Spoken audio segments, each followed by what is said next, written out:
You know, it would be Friday if we didn't sit down and talk with Davis Garrison III from Preservation Financial. And Davis, we appreciate you coming out here today. Had a little rainy drive over here today, but the sun's coming out now. It's beautiful now. And let's talk about things, because we've been talking the past couple of weeks about misconceptions when it comes to retirement and retirement planning. And one of them is my taxes are going to be low during retirement. Truly a misconception. It really is, Chris. The majority of people find that as they go into retirement, switch from the accumulation stage to the decumulation stage, right, that they think that their income necessary is going to be less in retirement. A lot of times that is not true.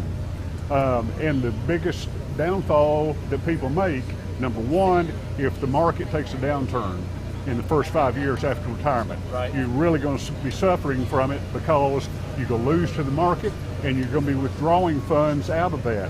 So it's a very serious time to look at. Right now, taxes are the lowest they've been in decades, and it just makes sense to go ahead and pay your taxes now, right, if possible.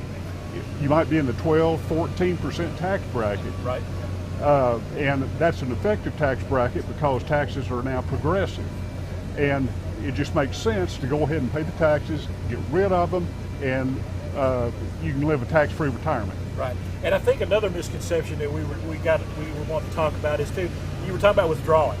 And a lot of folks think that they can withdraw like up to 4% and not have any kind of tax penalty, anything. And there's some misconceptions there as well. Exactly. Yes. The 4% rule came about, a gentleman, economist by the name of Bengen, in the 60s. And so it's been around for a long time. And right now, the experts say that a safe retirement withdrawal rate is 2.4%. Okay. So it's not 4%. Right. You are likely to potentially run out of money if you are withdrawing 4%. A lot of people withdraw more than 4%, up to 10%, right, and think that it'll last. For a 20-year, 30-year retirement, it's not going to last. All right. And the last thing we want to talk about too, I think a lot of people think, you know, the insurance company is going to get anything that I put into an annuity or anything like that, that they're just going to get it. They're going to get it when I pass on.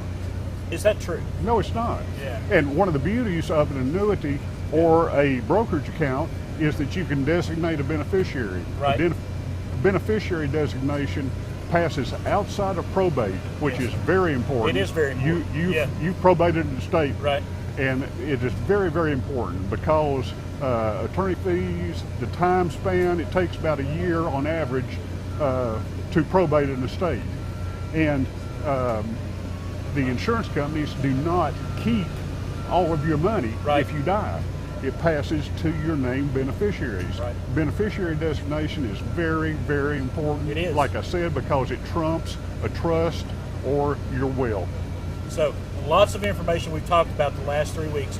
If folks have got a question, they just definitely got to either pick up the phone or come and see you. Come see us. Don't right, take a chance on it. You're crying out loud. There's lots of questions that need to be answered. This man right here can answer them. They're right there on Sunset Drive in Johnson City. Is Preservation Financial. Davis, thank you so much for coming out to the track today. Thank you, brought Chris. the sunshine with him, along him and Claudia brought the sunshine with him. Folks, it is Preservation Financial in Johnson City.